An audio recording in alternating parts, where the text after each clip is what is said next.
PM Modi के दौरे से पहले मिली बड़ी खुशखबरी, गंगोत्री तक डबल लेन का जल्द शुरू होगा कार्य।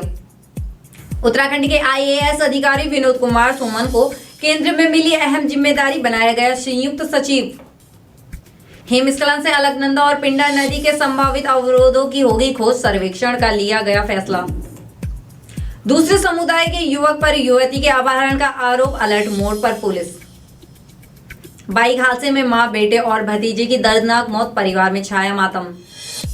नमस्कार, आप देख रहे हैं उत्तराखंड टाइम और मैं हूं आपके साथ अनुरागनी चौहान। खबरें अब विस्तार से। प्रधानमंत्री नरेंद्र मोदी का आज उत्तराखंड दौरा है। प्रधानमंत्री के इस दौरे से पहले लोक निर्माण विभाग की तरफ से भी बड़ी खुशखबरी मिली है। दरअसल गंगोत्री धाम तक यात्रा को सुविधाजनक बनाने के लिए उत्तरकाशी से गंगोत्री तक 2 लेन सड़क बनाने का प्रयास किया जा रहा है, जिसके लिए काफी समय से तमाम औपचारिकताओं को पूरा करने की कोशिश हो रही है। ऐसे में अब खबर यह है कि अगले कुछ महीनों में ही इस काम को पूरा करने के लिए जरूरी विभिन्न औपचारिकताओं को पूरा कर लिया जाएगा। दरअसल गंगोत्री धाम तक तीर्थ यात्रियों के यात्रा को लेकर सड़कों को बेहतर निर्माण पर जोर दिया जाता रहा है। इसके तहत ऑल वेदर रोड के रूप में ऋषिकेश से 2 लेन सड़क का निर्माण किया गया है। इस तरह ऋषिकेश से उत्तरकाशी तक शानदार चौड़ी सड़क का निर्माण किया जा चुका है, जबकि उत्तरकाशी से गंगोत्री तक 2 लेन सड़क बनना बाकी है। ऐसे में राज्य सरकार की तरफ से किए जा रहे तमाम प्रयासों के बाद अब कुछ महीनों में ही तमाम केंद्रीय औपचारिकताओं को पूरा कर लिया जाएगा, जिसके बाद जल्द ही इस सड़क को भी 2 लेन का कर दिया जाएगा। खुशी की बात यह है कि प्रधानमंत्री नरेंद्र मोदी का दौरा शीतकालीन यात्रा को प्रमोट करने से जुड़ा हुआ है। सरकार का मानना है कि प्रधानमंत्री के शीतकालीन यात्रा के रूप में मुकबा आने से राज्य में शीतकालीन यात्रा को भी बढ़ावा मिलेगा।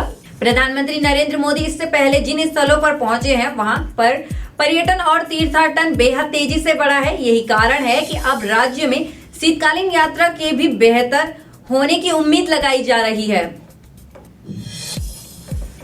साल 2007 बैच के आईएएस अधिकारी सचिव आपदा प्रबंधक एवं पुनर्वास विनोद कुमार सुमन का केंद्र सरकार में संयुक्त सचिव पद के लिए चयन हुआ है। आईएएस अधिकारी विनोद कुमार सुमन वर्तमान में सचिव आपदा प्रबंधन एवं पुनर्वास के साथ ही राज्य संपत्ति सामान्य प्रशासन तथा प्रोटोकॉल की जिम्मेदारी भी संभाल रहे हैं। इससे पूर्व उन्होंने सचिव वित्त, प्रभारी सचिव शहरी विकास, सचिव सहकारिता, सचिव कृषि, सचिव पशुपालन के रूप में अपनी सेवाएं दी हैं।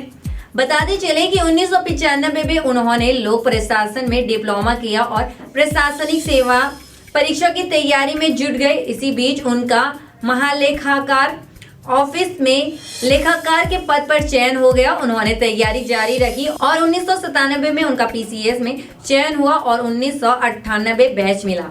इसके बाद उन्होंने कभी पीछे मुड़कर नहीं देखा। राज्य गठन के बाद उन्होंने उत्तराखंड कैडर चुना और महत्वपूर्ण पदों पर सेवा देने के बाद उन्होंने 2007 आईएएस कैडर मिला।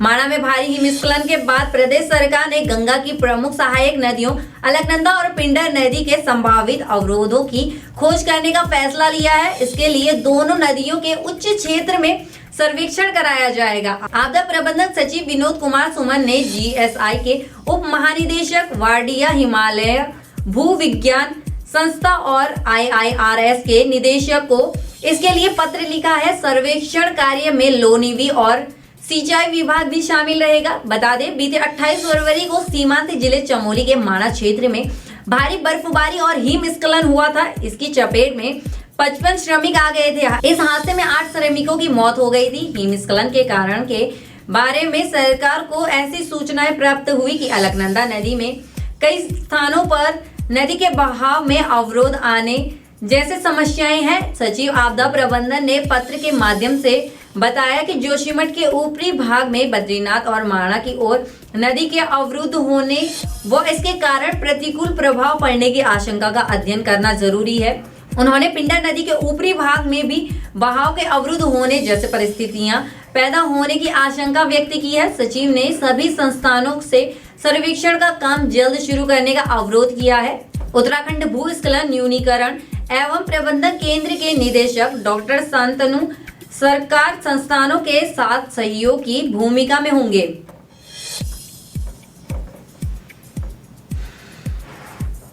पथरी थाना क्षेत्र के नसीरपुर खुर्द गांव में एक युवक पर अन्य समुदाय की युवती के अपहरण का आरोप लगा है। लड़की के परिवार का आरोप है कि बीती रात युवती को आरोपी शख्स किडनैप करके ले गया, जबकि युवती की कुछ दिनों बाद शादी होने वाली थी। परिजनों ने अपहरण की सूचना पथरी थाना पुलिस को दी। पुलिस ने मामला अलग अलग समुदाय का देखा। गांव में पीएससी एवं पुलिस बल तैनात कर दिया है। घटना की सूचना मिलने पर संगठन से जुड़े कुछ लोग युवती के परिजनों से मिलने गांव पहुंचे और पुलिस से जल्द युवती को बरामद करने की मांग की।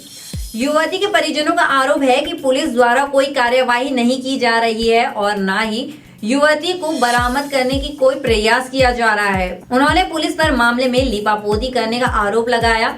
अब मामले में युवती के परिजनों का कहना है कि घटना को 12 घंटे से भी ज्यादा समय बीत गया है, मगर पुलिस अब तक युवती को बरामद नहीं कर सकी है और आरोपी युवक वर्तमान ग्राम प्रधान का भतीजा है। हालांकि पुलिस का कहना है कि तलाश की जा रही है। पुलिस की कई टीमों को इस काम में लगाया गया है।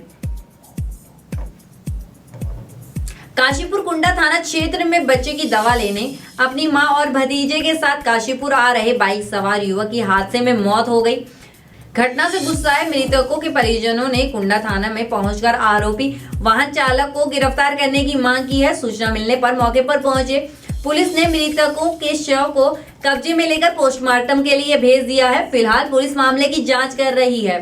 दरअसल काशीपुर के कुंडा थाना क्षेत्र के ग्राम गढ़ीनेगी मालधन तुमडिया के 36 वर्षीय बग्गा सिंह अपनी 69 वर्षीय मां प्रीतो कौर के साथ अपने 12 वर्षीय भतीजे शिव को दवा दिलाने काशीपुर के एक निजी अस्पताल बाइक से आ रहा था। इसी दौरान ट्रैकर ट्रॉली ने उसकी बाइक को चपेट में ले लिया। हादसे में तीनों की मौके पर ही मौत हो गई। आक्रोशित परिजनों ने घटना को लेकर सरकारी अस्पताल और कुंडा थाना में आक्रोश जताते हुए आरोपी वाहन चालक को गिरफ्तार करने की मांग की है। परिजनों ने बताया कि घटना के बाद वाहन चालक मौके से फरार हो गया। परिजनों का हादसे के बाद रो रो कर बुरा हाल है। वहीं पुलिस ने तीनों मृतकों के शव को कब्जे में लेकर पोस्टमार्टम के लिए भेज दिया है। बाकी की तमाम खबरों के लिए बने रहे उत्तराखंड टाइम पर। धन्यवाद।